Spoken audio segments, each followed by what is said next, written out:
तो पशु योनि में कौन जाएगा? देखो, जो रात के 11 बजे के बाद 3 बजे के बीच में भोजन करता है, ये निशाचर है। निशा माने रात, चर माने विचरने वाली। रात में खाना, रात में तुमको 8-10 बजे तक भोजन कर लेने का नियम। 11 आखिरी है, 11 के बाद भोजन में बिल्कुल नहीं होना चाहिए। ये रात नहीं है ऐसे कि तुम्हारा जब मना है तब भोजन। 11 से लेकर 3 बजे के बीच में बिल्कुल नहीं। शांति से भजन करो, सो जाओ, उपद्रव मत करो। अब सीटियां बज रही हैं 12 बजे, चलो होटल भी चलते 12 बजे खाने, ऐसे लोग जाते हैं। पशु योनि निश्चित। अपवित्र भोजन, दुर्गंध युक्त भोजन, अभक्ष भोजन, इनको पाने में जो आनंद मानता, रात के 11 से 3 के बीच में भोजन, जो रात में आहार ऐसा करता है उसको पशु योनि मिलती है। जो दूसरों का धन चोरी करता है, जो विद्वान बन करके दूसरों की वंचना करके धन को लूटता है, जो अपने कर्तव्य कार्यों से अनभिज्ञ होकर मनमानी आचरण करता है, जो समयोचित सदाचार का ज्ञान नहीं रखता, वो मूर्ख पशु योनियों को प्राप्त होता है। जो हिंसक स्वभाव का है, जो अपने परिवार वालों को पीटता है, गाली गलौज, थोड़ी सी संपत्ति के लिए मारपीट, ऐसी लड़ाई झगड़ा, कलहप्रिय, कायर, कुत्ते की योनि को प्राप्त होता है। लिखा हुआ है वो कुत्ते की योनि को प्राप्त होता है। जो थोड़े से हिस्सा के लिए भाई बंधुओं को मारपीट, कलह, लड़ाई झगड़ा, इस तरह का व्यवहार, हिंसक स्वभाव, क्रूर स्वभाव, इनको कुत्ते की योनि प्राप्त होती है। जो चंचल स्वभाव, देखो कुछ ना कुछ करते जा, बैठे तो पैर हिला रहे, वो मतलब शांत नहीं रह सकते, उनके शरीर में वाइब्रेट होता रहता है। वाइब्रेट जैसे मोबाइल नहीं झनझनाता रहे, वो झनझनाते रहे। सुन ले भाई क्या बनोगे। और जो दूसरे के भोजन के लिए लालायित रहता है, कहां से निमंत्रण आ जाए, कैसे हो जाए, क्या व्यवस्था बन जाए, सुनो। और जब चलता है ना तो बेढंगे ढंग से चलता है, बेढंगे ढंग। और दूसरों की वस्तु देकर लुभायमान होकर छीनने का स्वभाव करता है, उसका अगला जन्म बंदर का मिलेगा।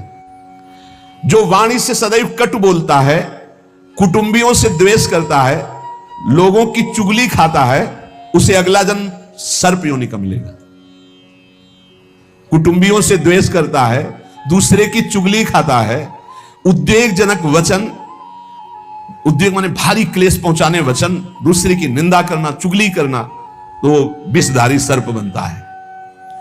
जो शरीर से बलवान दीन जनों के ऊपर आक्रमण करके खूब पिटाई मार करना, माता पिता को मारना, ऐसे गरीब जनों को, दीन जनों को मारना, निर्लज और मांस भक्षण करने वाला, उसको अगले जन्म में क्रूर मांस भक्षी, जैसे हाइना, सिंह, सियार, ऐसी योनियों को दिया जाता है।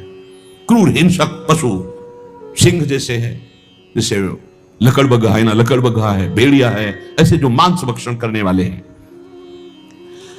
जिनकी आवाज दूसरों को सदैव दुख ही देती है। बोलने का मतलब है दुख ही देना। जो दूसरे को, अब जैसे जा रहे हैं, जंजीर खींचा, वैसे ऐसे वो गिर गए, उनके अंग भंग हो रहे, वो समझ रहे 30-40 हजार की सोने की चैन खींच ली तो हम ब्रह्मा बन जाएंगे। देखो उनको क्या बनना पड़ेगा।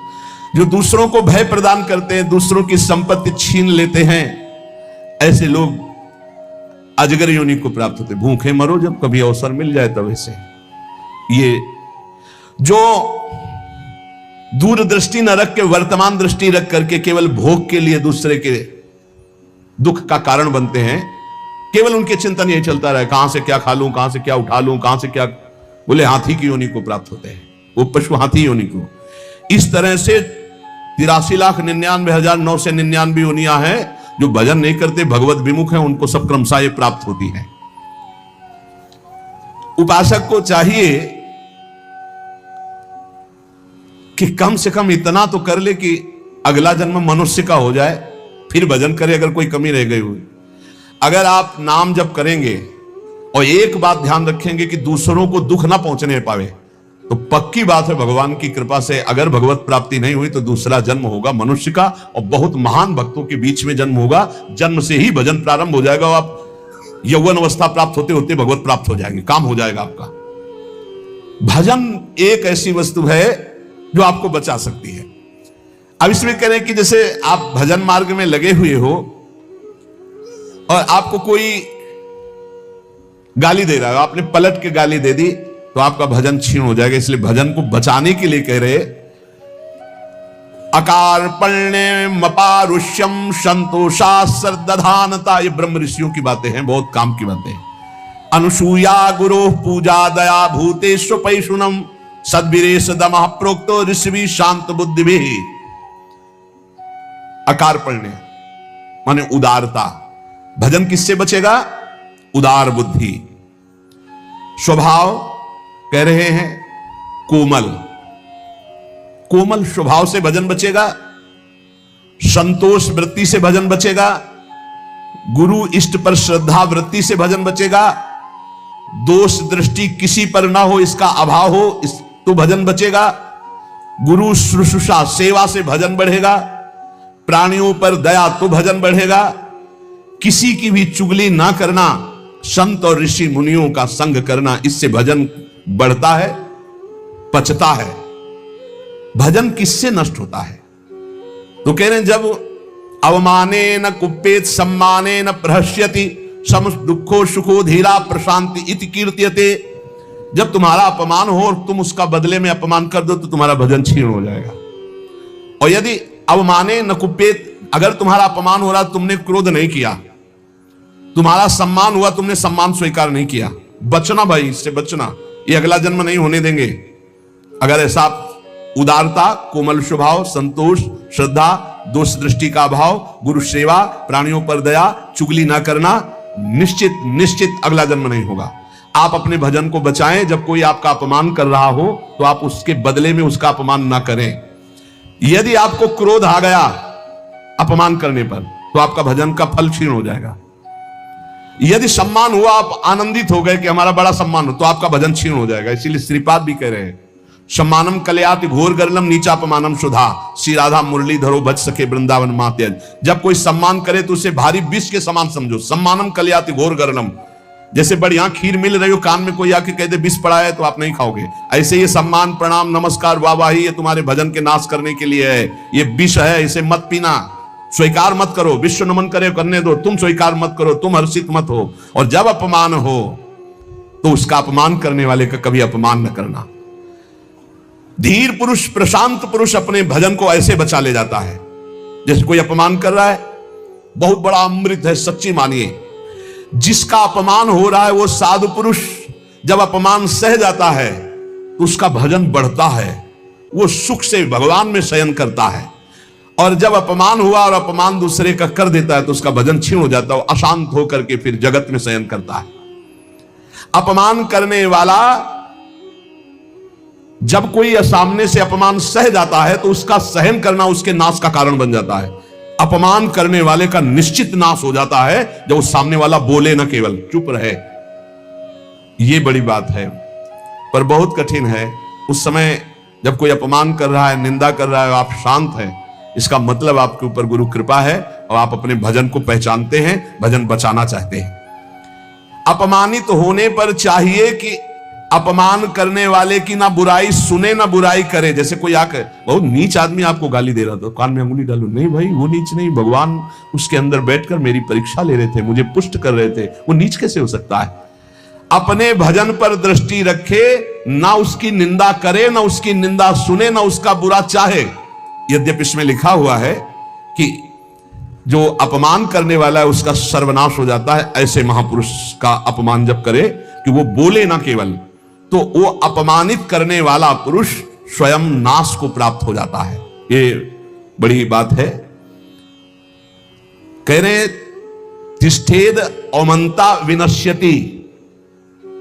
अगर वो अपमान जिसका कर रहा है वो महात्मा भजन करने वाला शांत है, कुछ नहीं बोल रहा है, वो तो सुख से शयन करेगा परमात्मा में और उसका भजन सुरक्षित बच गया और जो भी कलमश हुआ होगा वो भस्म हो गया। लेकिन अपमान करने वाला बोले विनश्यति, उसका नाश पक्का हो जाएगा। अपमानित होने पर साधक को चाहिए कि कभी अपमान करने वाले की ना बुराई सुने और ना बुराई करे, उसका भजन बच जाएगा, भगवान की कृपा हो जाएगी। अमृतस्यैव तृप्येत अपमानस्य योगवित् विषवच्च जुगुप्सेत सम्मानस्य सदा द्विजः।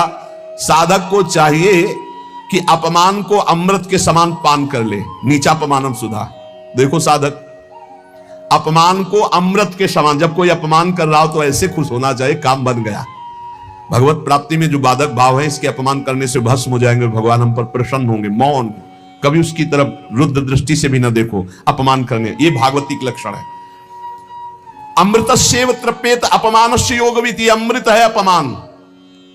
पर देखो ध्यान दीजिए, यदि आपकी कोई निंदा कर रहा है और सही में कर रहा है निंदा, तो तुम्हें सुधार करना चाहिए। वो तुम्हारे लिए अमृत नहीं है, वो विष है, सुधार करो। और अगर वास्तविक हमारी कोई गलती नहीं हो, हमारा अपमान, हमारी निंदा हो रही, तो नाचना चाहिए कि बहुत बड़ा विघ्न नष्ट हो गया और भजन में हमारी उन्नति अब पक्की होगी, पक्की उन्नति होगी, लौकिक और पारलौकिक। विषवच्च जुगुप्सेत सम्मानस्य सदा दीजिए। साधक को चाहिए कि सम्मान से ऐसे बचे जैसे विष भरे भोजन से बचा जाता है। सम्मान स्वीकार न करें, प्रणाम नमस्कार ऐसे। श्री हरिवंश कोई कह रहा है, अब अगर पंचांग प्रणाम कर रहा है तो आप भी नमन कीजिए और निकल जाइए, व्यवहार मत बनाइए, दोबारा वो ना प्रणाम करे ऐसी भावना रखिए। अगर ज्यादा आप उससे प्यार करेंगे कि ये प्रणाम कर रहा है, तो सम्मान स्वीकार कर रहे हैं। सम्मान देने वाले से ज्यादा प्यार नहीं किया जाता। जल्दी, सम्मान विष है और अपमान करने वाले को प्यार दृष्टि से देखा जाता है। आप बड़े हितैषी हो, हमारा भजन बढ़ेगा, भगवान की प्राप्ति होगी। पर ऐसी अपनी तरफ से चेष्टा ना करे कि कोई अपमान करे। अपमान से सदैव तप की वृद्धि होती है। अपमानात तपो वृद्धि, सम्मानात तपः क्षया। सम्मान स्वीकार करने पर तपस्या भजन क्षय हो जाता है, और अपमान होने पर तपो वृद्धि, उसकी तपस्या की वृद्धि होती है। अर्चिता पूजितो विप्रा दुग्धा गौरी गच्छति। जो अपनी पूजा कराने लगता है, अपने प्रणाम स्वीकार करने लगता है, तो जैसे दूध देने वाली गाय दुर्बल हो जाती है, ऐसे वो तपहीन हो जाता है जो भारी प्रणाम नमस्कार पूजा स्वीकार करता है। स्वीकृति नहीं होनी चाहिए। पुनराप्याप्यते धेनु सतृणैः सलिलैर्यथा एवं जपैश्च होमैश्च पुनराप्याप्यते द्विजा। साधक को चाहिए कि यदि प्रणाम नमस्कार बहुत करवा चुका है, वैसा लगा कि मेरा तप क्षीण हो गया, तो बंद कर दे प्रणाम नमस्कार और एकांत में बैठकर, जैसे गाय को फिर अच्छा अच्छा चारा पवाया जाए तो पुष्ट हो जाती है, ऐसे अपने साधन भजन करे, प्रणाम नमस्कार से दूर हो जाए। महापुरुषों में भी ऐसी लीलाएं की जिससे प्रणाम नमस्कार बंद हो जाए। ये सबको भगवत स्वरूप मान के तुम प्रणाम करो, तभी बात बनेगी। कह रहे हैं कि अगर प्रणाम नमस्कार स्वीकार कर लिया जाए तो सम्मानाच्च तपक्षय, उसका तप क्षय हो जाता है। गंगा जी की ही एक ऐसी अमोघ महिमा है कि जिनके दर्शन मात्र से पाप नष्ट हो जाते हैं। गंगा जी मतलब श्रीधाम वृंदावन से इस समय जैसी आसक्ति प्रकट की वृंदावन ने, ऐसी गंगा जी से आसक्ति। गंगा जी छोड़कर कहीं नहीं जाना, किनारे ही जो तीर्थ मिले मिले, कहीं नहीं जाना, नगर में भी ऊपर नहीं चढ़ना, वहीं जो आहार मिले गंगा का। कैसे बताएं क्या परमानंद स्वरूप गंगा जी हैं, जिनके दर्शन मात्र से सारा पाप नष्ट हो जाता है गंगा जी से। और आपको बताएं अधिकतर बड़े महापुरुषों का दर्शन गंगा किनारे, जो प्रकट में थे और जो अप्रकट थे। नानक देव जी का पहला साक्षात्कार गंगा के किनारे हुआ। वृंदावन पावन पुलिन, ये सब गंगा की रेती पे।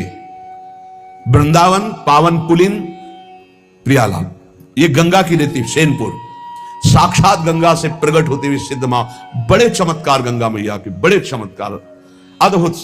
मतलब वाणी लड़खड़ाती है उनकी महिमा को। कहते हैं कि वो महिमा तो इस जीवन में देखिए ना, इसलिए बड़ी दिव्यता गंगा जी में। गंगा जी के नाम का स्मरण मात्र करने से पाप थर्रा जाते हैं। जो गंगा जी की डुबकी लगाता है वो महापापी भी पावन हो जाता है। विश्वास हो जाए, विश्वास हो जाए। गंगा जी में स्नान करके, आचमन करके, गंगा में ही जब पितरों का तर्पण किया जाता है तो पितरों को बहुत तृप्ति होती है और पितर मुक्त होने लगते हैं। जैसे अग्नि के संसर्ग से रुई भस्म हो जाती है, ऐसे ही गंगा जी के स्पर्श से शारीरिक, मानसिक, वाचिक तीनों प्रकार के पाप भस्म हो जाते हैं। गंगा गंगीत यो ब्रुयाद योजना नाम सतैरपि। जो 100 योजन दूर, 400 कोस दूर से गंगा गंगा गंगा बोले, मुच्यते सर्व पापेभ्यो विष्णुरुकम स गच्छति। वो शरीर निष्पाप हो जाएगा, वो वाणी निष्पाप हो जाएगी, उसका मन निष्पाप हो जाएगा और वो भगवत धाम का अधिकारी हो जाएगा। जो 400 कोस दूर से भी गंगा गंगा गंगा